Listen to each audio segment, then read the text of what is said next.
Hey guys, it's Ariel, and on the day you are seeing this, which should be September 16th, 2014, Tuesday, September 16th, by the way, Immortal Music turns 3! Woo! I wish I could put, like, visual effects here of, like, birthday cake or something. I can't do that, though. I'm not that crafty. No, so I kind of realized that I had to upload on Immortal Music's birthday and decided I had to do something. Last year I think I just did a spam on the Facebook page and made like a blog post about it. This year, I decided to make a video about it, and hopefully I changed some things on the website because that was originally my plan, but then I got really busy with work, and I'm not actually sure if anything got changed. You guys will know by then. If you don't know, check the description box. Maybe something's different on the website. Maybe it's not. We don't know yet. I don't know why. I just felt like Connor Franta when I did that. I don't know. Anyway, I said I wanted to do something on the channel for Immortal Music, and one of my friends suggested that I talk about, you know, how far I've come in the past 3 years and how proud I am of the website, because I am an extremely proud person. No, that's not how I wanted to say that. I am extremely proud of this website because it has come so far, and a lot of people don't actually realize, one, that it exists, why can't I talk all of a sudden? That it exists, and two, a lot of people that do realize it exists don't actually realize that originally it existed in a whole different way. Immortal Music is based off of Weebly.com, and originally it was based off of Blogspot or Blogger, whatever you want to call it. I think it can go by both. It was originally based off of that, and it was just a strict blog. Like, I did that for probably 6 months or so, and then I found a hosting website called Web, or Webs, something like that. And I liked it, but I didn't like it that much, so I kept looking for something else. And then I found Weebly, and I actually really like it. And I do not have the paid subscription yet. I'm going to eventually do it, but right now I don't need it, because it works perfectly fine free with what I need. So I kind of just go with it for free, and then eventually when it stops working for me, I'll pay for it. But I found that in early 2000. I was gonna say early 2011. I think it was early 2011, but I didn't fully start it the way it is now until September 16th, 2011. And I remember I tried a couple variations. Like, I tried different templates, because while it is my work, I never learned how to do the coding fully on my own. I learned how to edit it. Like, I understand it, it's just I can never remember how to type out all the codes on myself. So I just find a template and then edit the hell out of it, make it my own thing. And the header graphic is mine, but I'm going to hopefully be changing that to something different, because I've had the same one for I don't know how long. I used to change it every single month, like I did with like I do with the Facebook page, but I stopped doing that because I decided it was, one, a pain in the ass, two, I kind of just felt like it was a little less professional that way, and I still don't really like the header I currently have because I feel like it's a little unprofessional having 3 different band members in it, but it kind of worked because they look like vampires. One of them is actually Michael Vampire, another one is Chris Motionless, and I just blanked on who the third one was. Completely just blanked on who the third one is. That is really bad of me. I can't remember. Can't even picture him at the moment. Anyway, I don't know what I want to say, except thank you for all your support. I think I just said that in the last video, but I wanted to thank you again, because when I started doing this, like I said, originally in 2010 on Blogger, legitimately nobody read it. There was like one person that read things, and I actually kind of wonder if that one person was me, and it was not picking up on anybody else. And then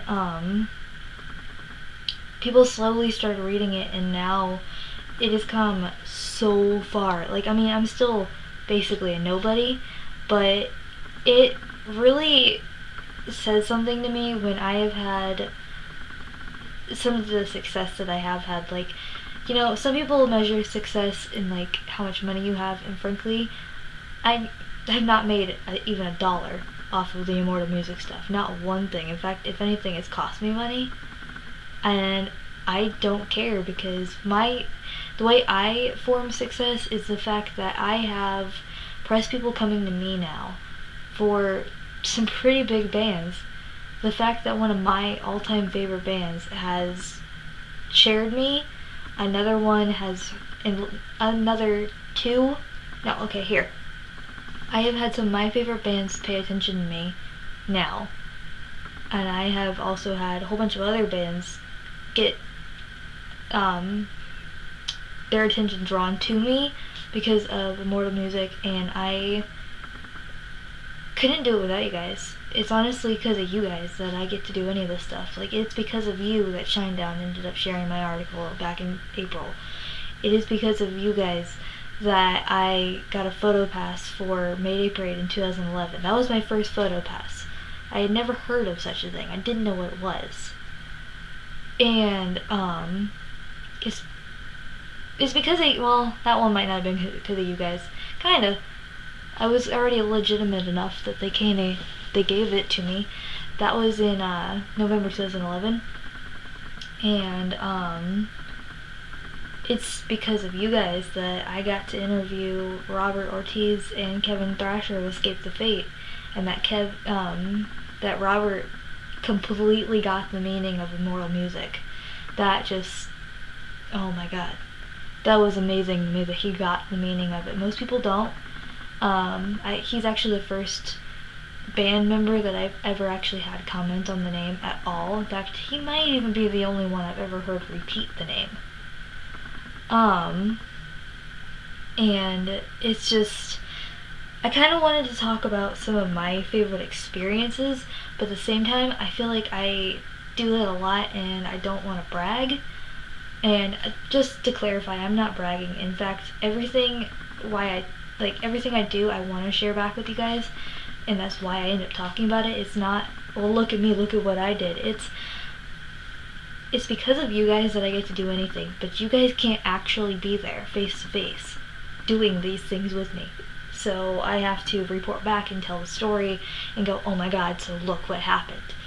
And that's also why I will put things on YouTube, why I started vlogging experiences, why I started doing anything, really. It's like, anybody can do it. It's just, it's kind of difficult not to give up sometimes. I will admit that I have almost given up a few times. In fact, I want to say if you look in the archives of Immortal Music, there is a couple month gap right in the beginning where I didn't do anything. I just didn't care. And there's been gaps here and there of a couple weeks where I don't do anything on and off in the past 3 years. And, I don't know, it just gets discouraging where I get, like, so many answers saying no, or so many, I send out so many emails and don't get anything back. Like, so many people go, oh my god, you're so lucky, and first off, I really hate hearing I'm so lucky. Second of all, I made a whole video about that, I'll put it in the description box. Second of all, I actually, for every one interview I get, there's probably at least 5 or 6 that I asked for that I never got. And there's been times where I've been told I can get the interview, and then when it came down to it, they ripped it away from me. Like, earlier this year, I was promised back in February that I was going to get to interview with Mice and Men. Then I got shoved around between like 5 different press people, and by the time somebody finally answered me, they went, sorry, we're full. Even though originally I had gotten it, but, and it's not the band's fault, it just sort of happens. Like, that's the one thing that kind of sucks, is like, for every one that I do get, there was at least 5 that I was sort of either just never answered or led on to believe that I was going to get. And, I'm not complaining, because for every one I do get, I'm like, oh my god, yes.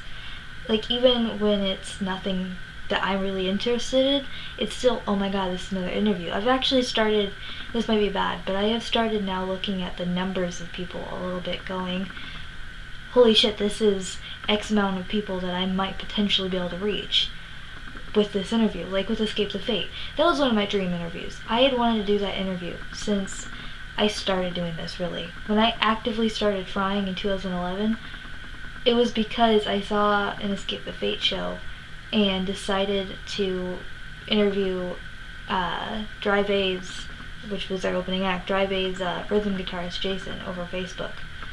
And I tried to interview Escape the Fate. He never was able to work the connections, but I tried to interview Escape the Fate 3 years ago. And I had tried to interview Escape the Fate several times. I had emailed their press person at least 4 times since then. And when they finally, I still remember it, when I got the email from their press person before Uproar saying, "You are confirmed for an interview with Escape the Fate," I was actually, one of my friends had stolen my chair in my room, and I was sitting on his lap, because he took my chair. I don't know. And I decided to check my email, and I saw he had answered me, and I thought for sure he was going to say sorry, but no. And then all of a sudden it said, "You were confirmed." I jumped and yelled, "Oh my god, Escape the Fate said yes," and ran to go tell my mother. Not going to lie, I was totally thrilled, and I don't think I stopped smiling for probably 3 hours. It was a big deal, and it ended up being a huge deal in person, and it was just cool. And there's times like that where, yeah, I asked a handful of times, and there's also been times where I didn't do anything, like Adelita's Way and Art of Dying. I just walked up to him. Rick from Adelita's Way, I didn't even ask. He saw my folder and asked what it was, and I said, "Interview questions." And he just honestly, assumed that I had questions, and I did have questions for him, so he's lucky I did. And he went, "After the show, let's do it." And I'm like, "Yeah, okay." And I wasn't gonna bother him if he didn't remember. I've told this story before. But he did remember, and it was just like, oh my god. And it's just, there's been moments like that I just won't forget in this whole thing. And I honestly wish that I had all of it on camera, or I could just take the memory out of my brain and show it to you guys right now. Because it'd be so cool, because there's so many things that have happened just because of me getting to be a press person, like that, or later that same night, seeing Kale Ganche basically grinding on his manager's leg. Why, I don't remember. It was just funny. And then as he walked back over to me, TJ, which is his manager, smacked his ass, and I'm just like, this happened. It was 2 o'clock in the morning. This was on the heels of him telling me to sing when the Horace the Bar started singing Rockstar by Nickelback, and you realized I wasn't singing. I've told that story too. And that's the thing too, is I've gotten to do that, and I also, in 2012, November 2012, I went and saw All Time Low and had a photo pass, and that was the first time I'd seen All Time Low.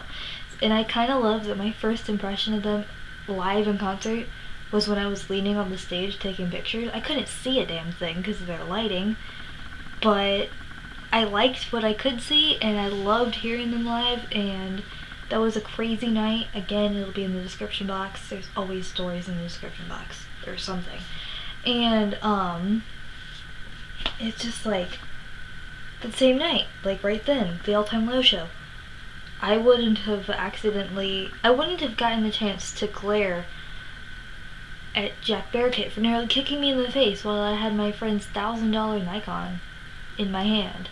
I was not happy with him, and I still haven't forgiven him. And I still haven't forgiven All Time Low for getting drunk and then hungover the first time I tried to meet them, which was at Warped Tour 2011. And it's I say it like I'm bitter and upset about it.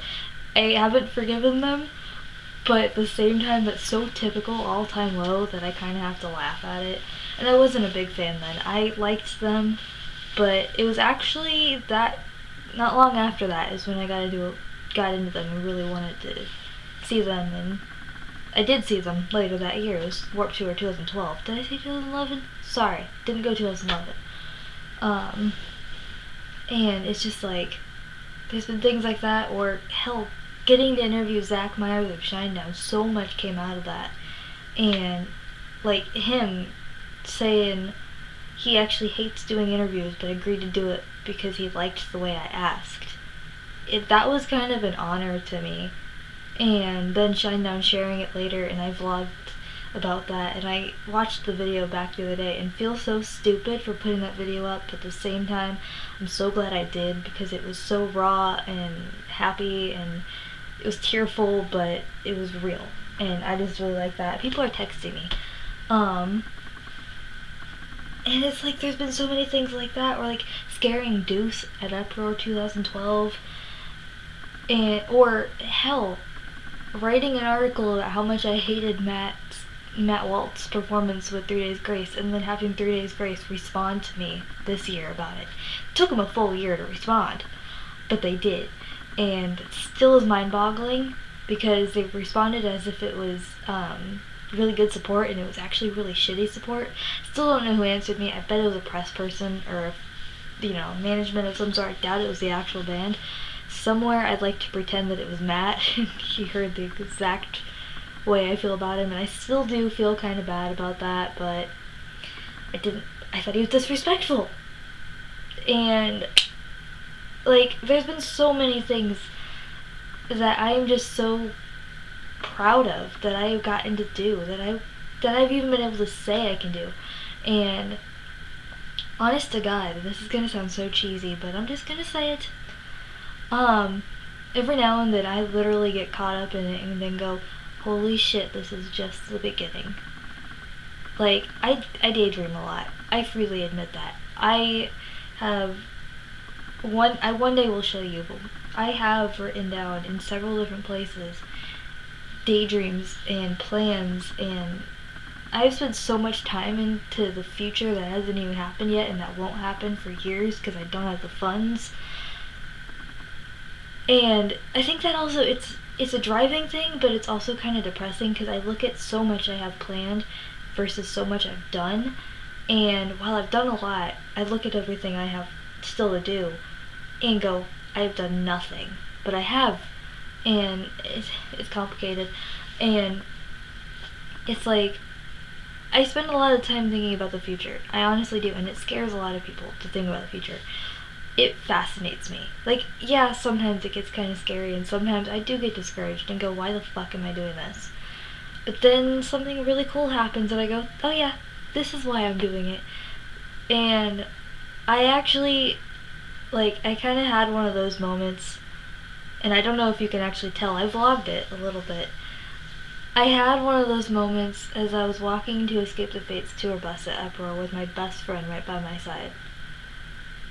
And I only vlogged for like a short second with that because I didn't want to draw too much attention to the fact that I had the camera out, because I didn't know how they'd feel about it. So I kind of just pulled out the camera for like not even 30 seconds, but I don't know if you guys can tell the look of, oh my god, this is really happening. Like, I was so happy because there had been a lot of stress going on. If you watched the vlog, you would have known there was a lot going on. I was just so happy and relieved the interview was actually happening that I couldn't stop smiling. I was so happy, and it was kind of just cool to me too that I had my best friend right by my side, and I think it was cool for him too because he knows for a fact that he's the reason I started doing this, because he's the one that got me into rock music, as I've said in other videos. And he's the one that even showed me that interviewing could be a lot of fun. And I thank Brian Stars for that one a lot. And that's another thing. I've gotten to interview Brian Stars. I have Brian Stars' phone number. It might be his old phone number. If he's changed his number, I don't know. But he doesn't have a clue who I am anymore. But I have talked to Brian Stars. And I'd love to actually meet him in person and sit down and talk to him again. And it's like I've also gotten to inspire so many people. Like, I've been inspired by so many people, but I have gotten to inspire so many people, and that blows my mind. I freely admit, and I think I've said this in videos, and I know I've said it in vlogs, or not vlogs, on blogs and posts on the Facebook page, But there have been times where I have been actually put in tears, in happy tears, by messages on the page from people saying, like, just that I've helped them just by talking. And I'm like, I honestly can't believe it about half the time. Because I'm like, I never thought about it. Years ago, I didn't think I could help a single person. Unless I was in person talking to them and helping and physically doing something. I never really thought that just something so simple, talking somebody down, just talking to somebody, not even talking them down, would be talking them down. And I have had 3, 4 people tell me I have saved their life, and some of them have been more close to me than others. And there was one girl, I haven't talked to her in probably a year, but she was in a really bad place and I didn't even know it. She and I were just chatting, and then all of a sudden, I don't know, I guess I said something really meaningful to her, and she's like, I just wanted to let you know, I think you just saved me from hurting myself tonight and possibly more. And I don't remember what was going on in my life right then, but something was going on where I was really upset and just wanted to quit everything again and just sort of hide and go back to not having all these big dreams and everything. And kind of, I don't know, just be myself without getting to do everything fun. And I remember I actually started crying when she told me that. And I haven't talked to her in a long time, but the last time I did talk to her, she was doing really well. And it's like, I don't know, there's just sort of things like that, and I've made so many connections with people all over the world now just because of this, of Immortal music, and this has become so much to me, and like, I am so proud of it. This is like my child to me, basically. I have not let anybody help me. Like, I mean, I've had help here and there with like ideas or something, but nobody else has written anything. Nobody else has really made anything except for like fan things. It's all 100% my work is what I'm trying to get at. And I have never really felt comfortable letting somebody else get involved because I like the idea of this being my thing forever. I mean, eventually I'll end up getting help when I actually want to get it bigger where I want it to be. But for right now, honestly, I want it to be my thing. And that might sound horrible, but it's not just my thing technically. I'm the one doing all the work, but I'm sharing it with potentially over 28,000 people. And that's another thing that actually blows my mind too, is the Facebook page actually is a year older than Immortal Music. It's got the same name now, but that was called Music Equals Life until November 2012, 2013. The phone's ringing. That was my best friend. She didn't remember that I said I was filming when I texted her. I don't know. What was I saying? Now I lost my train of thought. I guess I'm gonna go then. Thank you so very much. I love you all. Thank you for being on this journey. Thank you for helping me with this journey. And I hope you like coming along for the rest of it, because who knows where all this craziness will take me. And you. I promise I'm going to have t-shirts at some point. I don't know.